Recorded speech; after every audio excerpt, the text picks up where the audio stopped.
Colin Rice had repaired that same hydroponic pump 7 times in a single week, a strangely admirable feat, considering it had only ever suffered from 3 genuine malfunctions. He blamed the faulty components, the outdated user interface, and perhaps the restless spirit of some old engineer who died of boredom a century ago and now lingered within the filtration system, taking petty revenge. Either that, or the AI had developed an unfortunate sense of humor.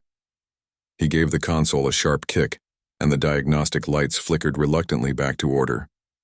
"Don't you start with me," he muttered at the screen, which blinked back with what could only be described as a smug error code. "You're no smarter than me, you just run on."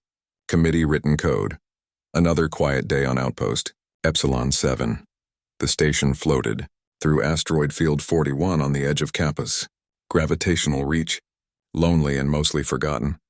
Colin was the only human stationed there, courtesy of a round of budget cuts and an unfortunate incident involving his last employer's experimental rocket catapult program. His daily routine was simple: fix things. Pipes, terminals, drones, and occasionally his own mental health poorly. The only other resident was a janitor bot named Screwbo, whose limited conversational database consisted of mild insults and old commercials for tuna-flavored protein paste. So, when the emergency alarm burst into a blinding red pulse, Colin nearly inhaled his mug of dehydrated coffee substitute. "Unregistered vessel inbound," the system droned. "Impact imminent." He stared blankly at the console, mug frozen midair. "Define imminent," he said flatly.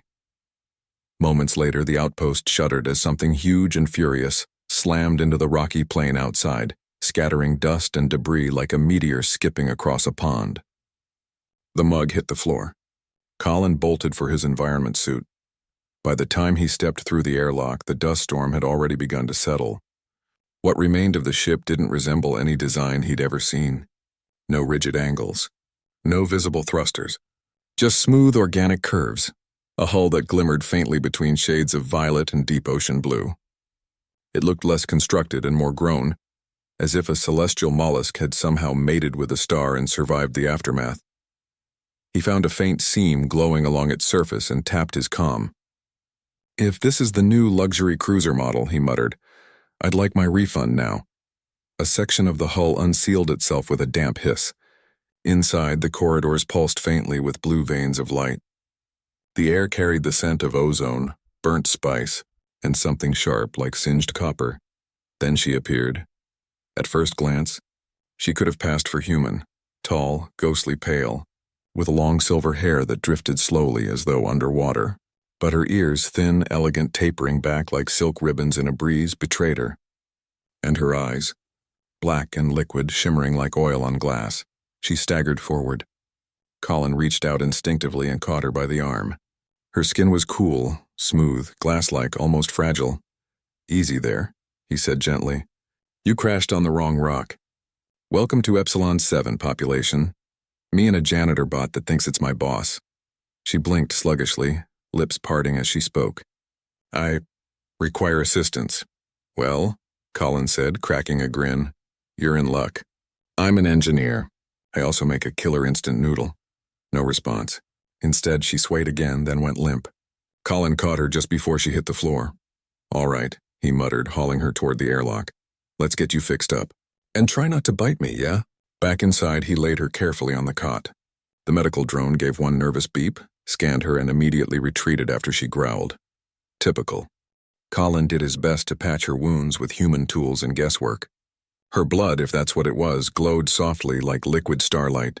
When he loosened a section of her armor, he froze. At the base of her spine were several organic ports breathing slowly like coral.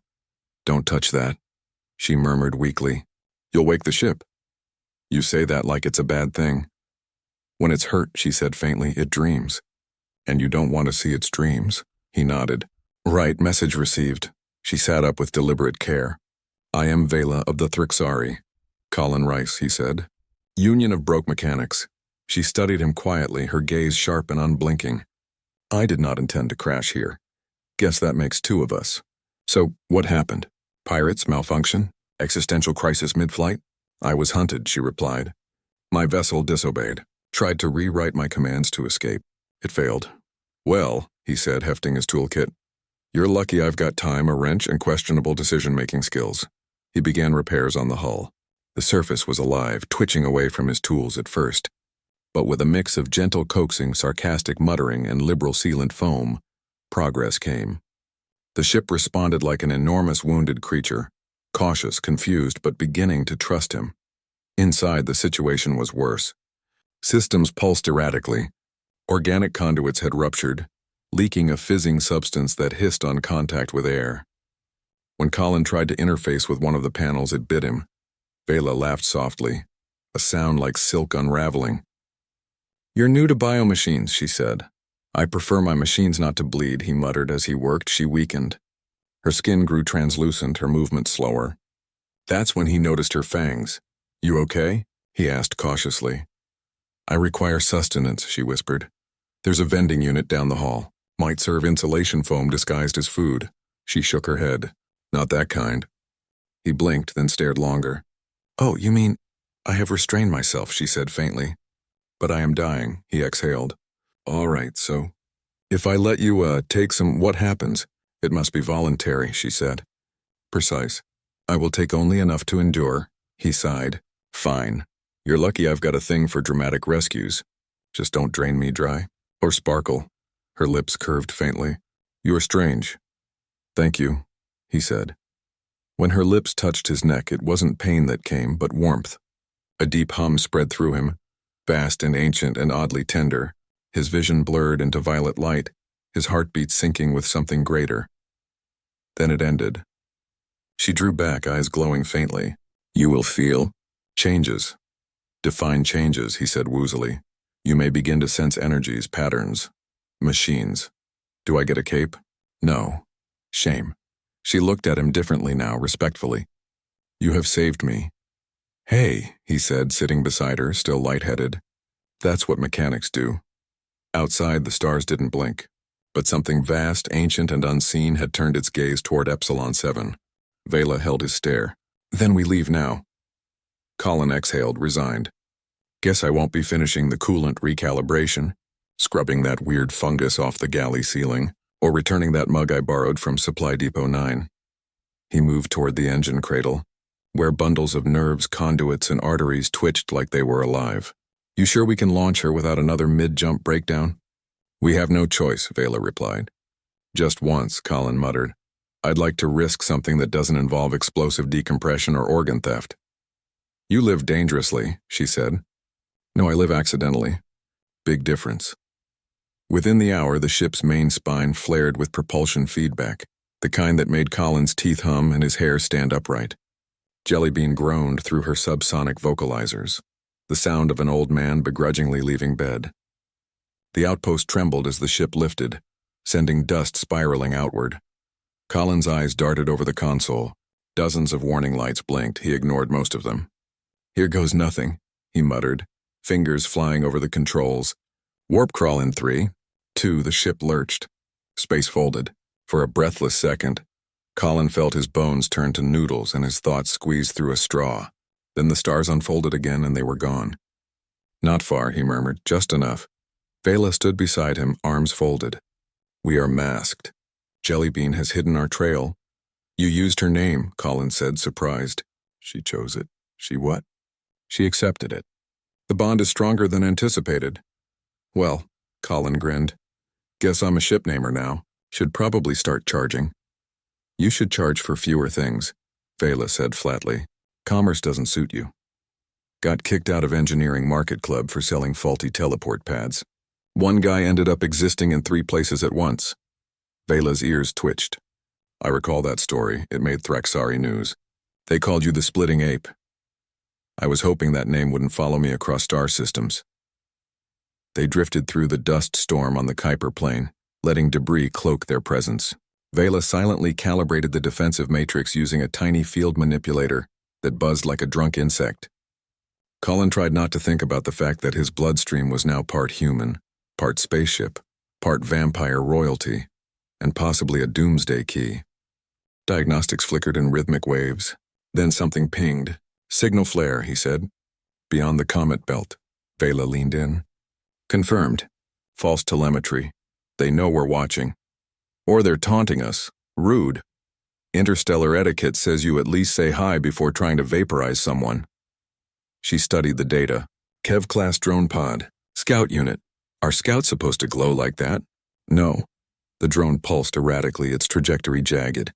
That's bait, Colin said as the blip vanished from radar. Agreed. A carrier hides behind it or something worse. Colin rubbed his temples. Ever get the feeling we're the only sane ones in a galaxy full of violent lunatics? I'm not convinced we qualify as sane. Fair. Jellybean trembled again. Colin pressed a palm to the console. Easy, they're just trying to spook us. You've been through worse. The ship responded with a soft pulse like a cat leaning into his hand. Velah stood beside him. You calm her. She calms me back. Haven't slept properly in weeks, but near the core I dream of music I've never heard. That's resonance. Sounds poetic. It isn't poetry. It's survival. He met her gaze. You keep saying things like that and I start thinking we're not just running. We're building toward something. I didn't plan to, she said quietly. But you are changing the course. Guess we'll see where it leads. Jellybean purred lowly. Colin's boots squelched as he crossed to the biosystems node. Leaking what could only be described as thick optimism, stress made the ship behave strangely, this time oozing a sap and oil hybrid through its walls. If this stains my jumpsuit, Colin grumbled. I'm writing your manufacturer a strongly worded letter. The wall rippled. Either apologetic or sarcastic, he couldn't tell anymore. Velah followed gracefully even as the floor undulated beneath them. Jellybean had started growing pressure-sensitive ridges. Apparently, tactile feedback helped her feel grounded. Colin had his doubts. Don't mock her, Velah said, ducking beneath a neural root. She's adapting. So am I, he muttered, peeling slime from his hair. She reached the node, laying a hand on its surface. A soft hum spread and the leaking slowed. Colin watched her, half curious, half bewildered at how seamlessly she could command living metal. All right, Princess Plasma, he said. We're far enough from that scan ghost and deflectors are realigned. So what now? I must attempt contact with your kind. Are you insane? The splinter fleets might not be loyal to your council. If I can reach a bloodhouse that's untainted, and if they're corrupted, or hungry, or bored, and want a chew toy, then we learn how deep the infection runs. You don't really do half measures, do you? There's no safety in hesitation, only delay. That sounds like something my landlord would say. Despite his protests, Colin helped reroute the ship's long-range burst array. It wasn't true quantum comms, too damaged for that, but it could sling a tight beam pulse across light years, especially when amplified through Jellybean's plasma sheath. In simpler terms, a cosmic megaphone. You sure you don't want to disguise the signal? Colin asked. Maybe add a friendly jingle? I'm not advertising breakfast cereal. Might be safer. The pulse went out, silent and bright, vanishing into the void. Then they waited. Colin hated waiting. It made him think. Thinking made him question why he was helping a space vampire negotiate galactic politics. He'd fixed her ship. That should have been it. Thanks for the blood. Here's a smoothie. Goodbye. Instead, he was now neurally linked to a living vessel that dreamed in ultraviolet, and his own biology had started acting strange. Yesterday, a food dispenser obeyed him before he touched it. Today, he sneezed and disabled gravity in the bathroom. Velah hadn't laughed, but her ears had twitched suspiciously. The ship dimmed its lights, preparing for something reverent. A faint return pinged, coded ancient. Velah squinted. This encryption is pre-schism, before the fleets fractured. Fantastic. Nothing creepy about ancient ghost fleets. I must enter trance to interpret. This. Wait, you're going to psychically dive into a possibly hostile signal from a vampire fleet while we're hiding from vampire assassins? Yes, cool, I'll just prep the escape pod we don't have. Velah seated herself by the core, eyes closing as her link deepened. Colin backed away, feeling like he was intruding on a sacred therapy session. He spent the next hour rewiring life support to stop it from spraying lavender mist. Jellybean swore it was calming. Colin disagreed. When Velah stirred, she looked paler than usual. I made contact, she whispered. Colin handed her a hydration patch. There's one who remembers me, she continued.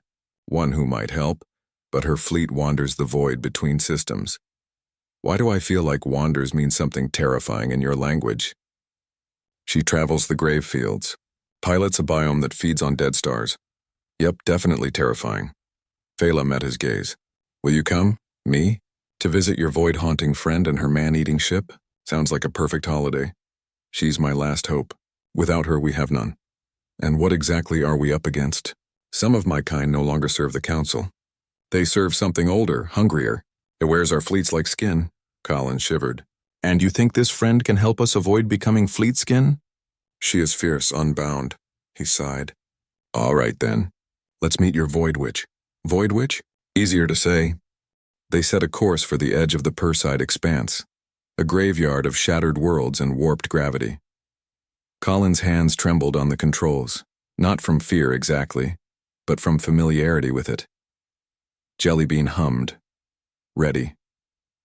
As the stars bent around them, Velah studied him. What? He asked. You don't fear as most humans do. Oh, I do. I'm just great at hiding it behind sarcasm and snacks. Strange traits. Useful ones. The ship surged forward into darkness. Whatever awaited them beyond, ancient or alive, they were heading straight toward it. Colin only hoped it didn't have teeth, or lawyers. The expanse was a nightmare of dead suns and broken orbits. Jellybean hated it. Gravity hiccups and lingering echoes made her hull hum uneasily. Colin tried soothing her with flattery. You're the prettiest biomechanical warship in the quadrant, he said once. She responded by cutting life support for 12 seconds. Now they drifted silently through a debris field, metal scraping against their hull. Velah stood at the viewport, eyes fixed on faint glimmers. Her long ears twitched. He'd learned that meant deep thought. Are we close? He asked. She is near. I feel her resonance. Right. Psychic gut feeling. Got it. It is the blood song through memory. So, yes. You joke through fear. Only way I've survived without inventing an ulcer cannon. Ahead loomed the grave fields, a mass of frozen wreckage orbiting a neutron remnant. A giant biome floated there, crescent-shaped, its dark hull speckled with void fungus, shaped like a laughing jaw. That her ship? Colin asked. Yes. Of course it looks like Death's grin. Why not? He cued the docking sequence. Jellybean twitched nervously, then slid toward the hangar vent. Organic gurgles echoed as they latched into place. Ready?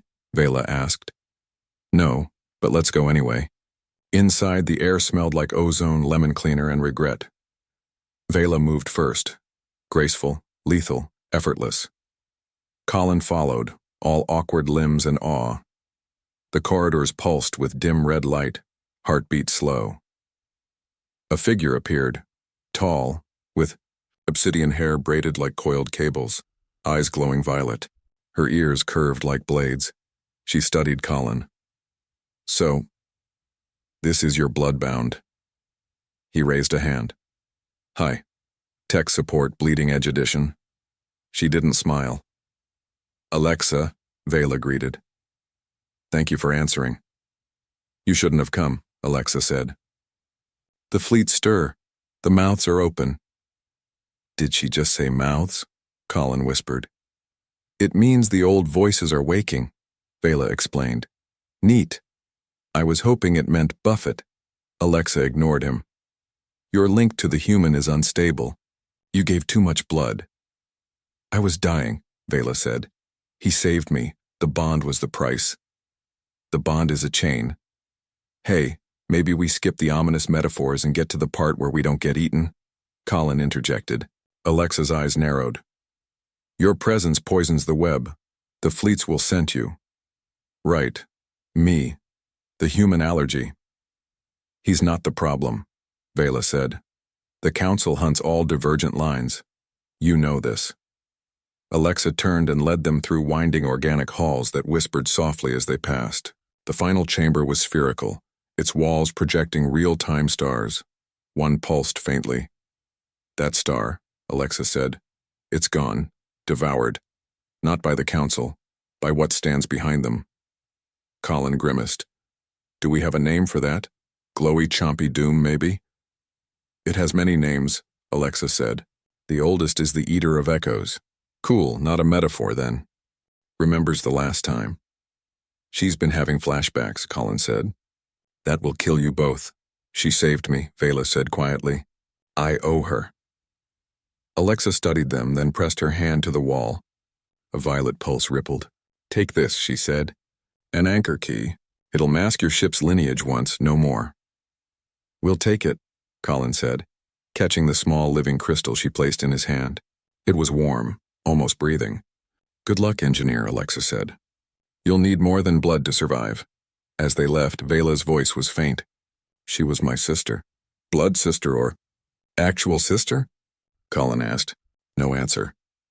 Jellybean welcomed them back with a shudder of relief. As they detached, Colin glanced once at the laughing biome still adrift in the dark. So cosmic horror, check. Cloaking seed, check. Approaching doom, check. Still no bathroom lock? Velah's lips twitched. Progress. The seed throbbed faintly in his pocket.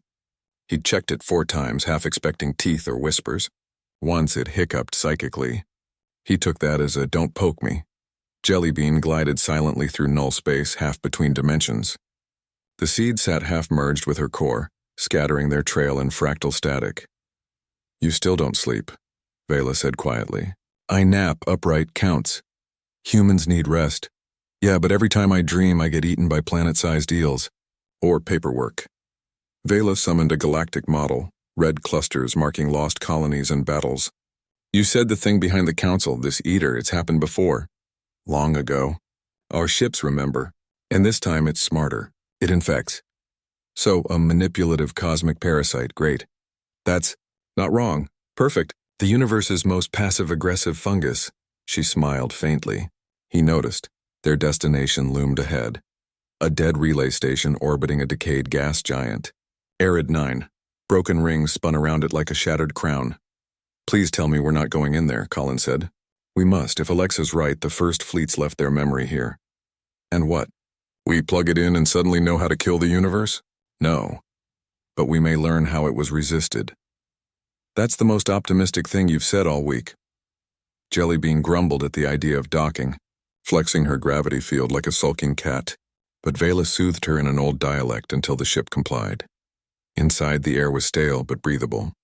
The walls pulsed with dim veins of crystalline light, grown, not built. Colin brushed a ridge. Feels like bone. It is. Of course it is. They moved deeper, their sensors flickering between awe and dread. Somewhere in the distance, a low tone echoed, followed by a whisper in a language neither could understand. Colin studied Velah carefully.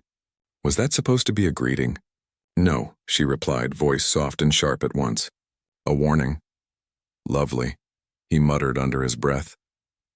They ventured deeper toward the archive core, through broken tunnels, past walls painted with eerie murals that looked like constellations bleeding red. The chamber at the heart of it all was circular, lined with enormous pods that resembled sleeping eyes carved into the stone. One of those eyes twitched when they entered. Colin stopped instantly. Nope, absolutely not. That thing blinked. It's alive, Velah said calmly. Dormant, not aggressive. Famous last words, he murmured. She stepped to the pedestal in the center and unsheathed a thin curved blade from her boot. With a smooth motion, she sliced her palm open, crimson drops falling onto the pedestal. Colin grimaced but stayed silent. The blood was absorbed instantly. The chamber shook, then came the voices, though not sounds in the usual sense. Memories spoke. Waves of emotion, flashes of stars and faces, fleets gliding through the dark like predators, a council convening inside the lungs of a living ship, betrayal, division. And behind it all, something else, an infection that didn't corrupt flesh but thought.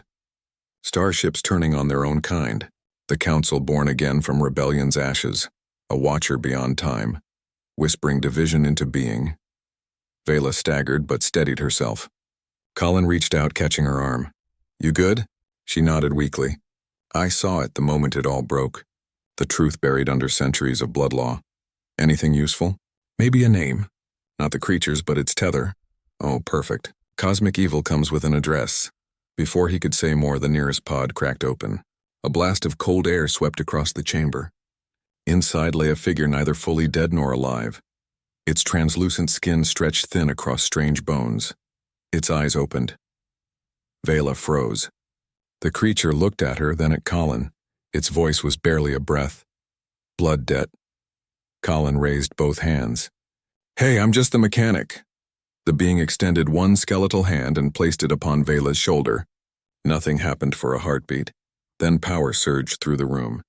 A dark crimson light blazed, electric and alive. Velah gasped as energy coursed through her. The creature exhaled one final time and fell still. Colin caught her as she swayed. "What the hell was that?" "A transference," she whispered. "It gave me the coordinates, the anchor's location." "Wonderful. How do you feel?" "Like I just drank a dying god's last memory." He supported her as they moved toward the exit. "Great. Let's leave this skeleton-haunted house before something else wakes up." Jellybean, their ship, greeted them with open airlocks and a relieved hum. As they departed the orbit of Urs 9, Colin gave the station one last look. It pulsed faintly, almost sighing. "Next time," he said, "we're doing recon in a library, Velah." Didn't argue, which somehow made him even more nervous. The voyage to the anchor point was a plunge into the hollow marrow of space through regions so forgotten even. Jellybean had to dig through ancient memory files like an old librarian sorting dusty index cards. The coordinates thrummed in Velah's mind like a melody she couldn't stop humming, vibrating through her spine the closer they got. Colin spent the trip in the engine bay, trying to drown out the cosmic tune with wrenchwork and a playlist titled "Fix It Like It's Not Haunted." "It's humming again," he shouted. Velah appeared in the doorway, arms crossed. "You always assume the ship's haunted. She is. She just hides it better than most ghosts. Her airlocks whisper threats in binary. That's her way of showing affection. Strange flirting method. The last door hissed at me like it wanted a restraining order. Dramatic. Not dangerous." Velah smiled faintly. Their humor was the rope keeping them steady above the pit, a little frayed, but strong enough. It helped, especially once Colin realized where they were heading. A rogue star cocooned in dark matter, spinning inside a fold of spacetime that didn't quite believe in cause and effect. Nothing about this felt safe or sane. According to the ancient being's vision, the anchor was hidden in what had once been a battlefield, not a conventional one, but a war fought with thoughts, psychic constructs, and metaphysical artillery so fierce it made normal space cry. The Council had sealed it away behind temporal barriers and entropy locks. But Jellybean, old, temperamental, and proud, had once drifted through those very fires. She opened the way without hesitation. The stars twisted as they crossed the veil. Some duplicated. Others recited poetry. "Here," Velah whispered, bracing against the wall.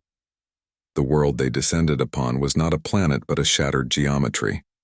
Floating islands of rock caught in invisible gravity wells, trembling as if remembering pain. Beneath them boiled the rogue sun, radiating not warmth but the ghost of it, a failed dream of light. Colin stared. "That's the most unwelcoming welcome mat I've ever seen."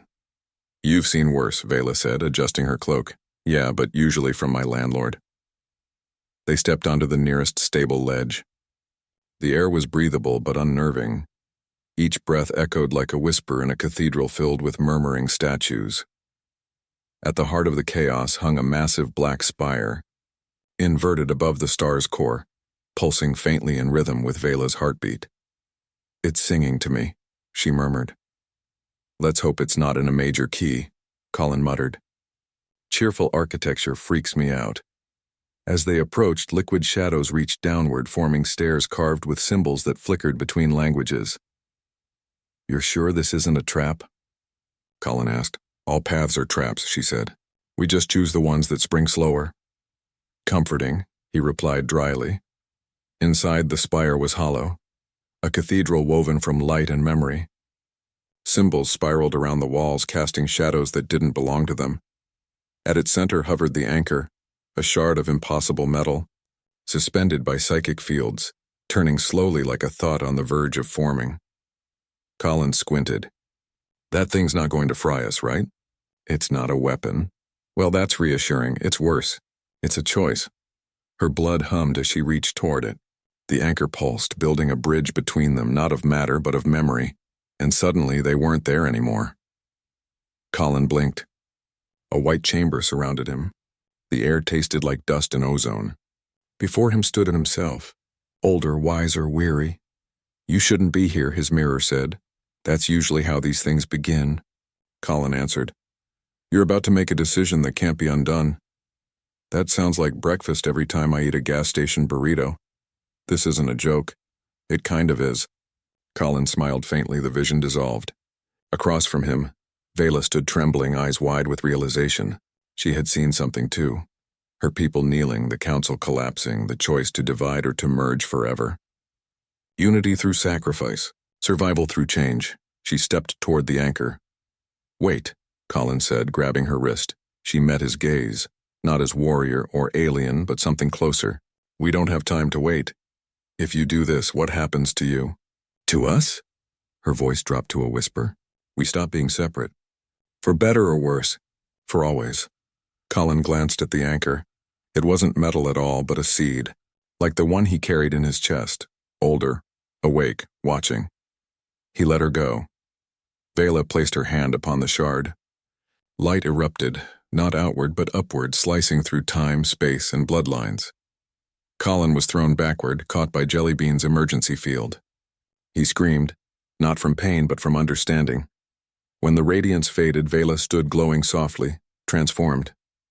Her eyes no longer red or gold, but ancient and deep. Her ears more defined. "Still her, yet more, I remember," she whispered. "I remember everything. Is that good?" Colin asked. She blinked. "Ask me again in an hour or 1,000 years." They left in silence. The rogue sun exhaled, and far beyond something vast stirred. The Eater was awake. No more omens, no more shadows. It was aware and furious, and its first focus was them. "So," Colin muttered at the nav console, clutching his mug of synthetic coffee, "how do we convince an angry cosmic god not to eat us?" "We don't," Velah replied, pacing the deck. Her movements flowed like liquid gravity. "We confuse it, that's the plan." "Confusion? Wonderful. I'll throw glitter at it. Better than your last plan," she said, which involved throwing a wrench at a reactor.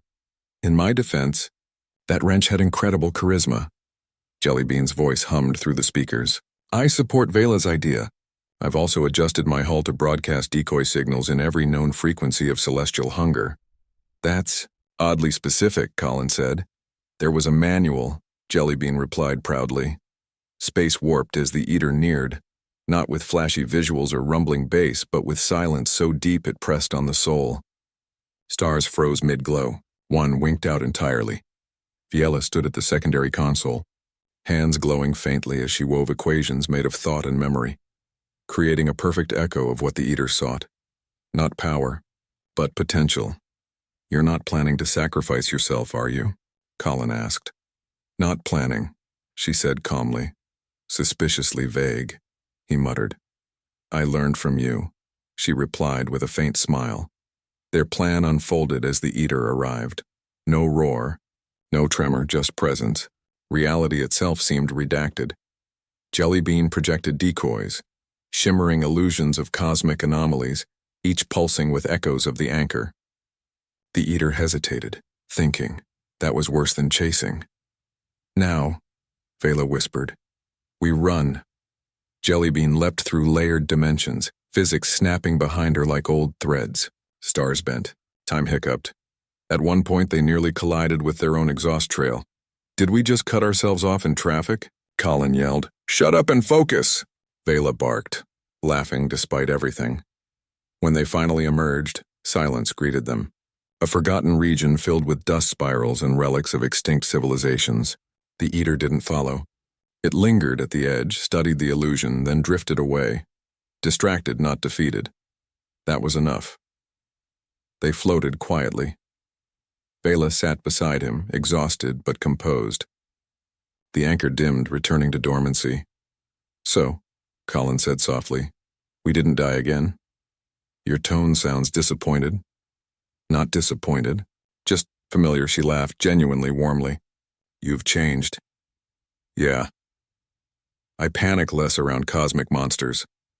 "No," she said, touching his shoulder. "You changed when you chose to trust me, and when you let me change you." He met her gaze. "Still think sharing your blood was smart?" "It wasn't smart," she said. It was necessary, he smiled faintly. She looked the same, yet more alive. The bond between them no longer a tether, but a bridge. Jellybean's lights flickered lazily. I detect no immediate threats, no major anomalies, and only one unresolved romantic subplot. Colin blinked. Wait, what? Ignore her, Velah said. I never do. That's why I'm still single. Are you? She asked softly. He hesitated. Technically. I haven't filled out any forms. She leaned in and kissed him. Quietly, sincerely. Not to rewrite destiny, but to mark the moment as real. When she drew back, she smiled.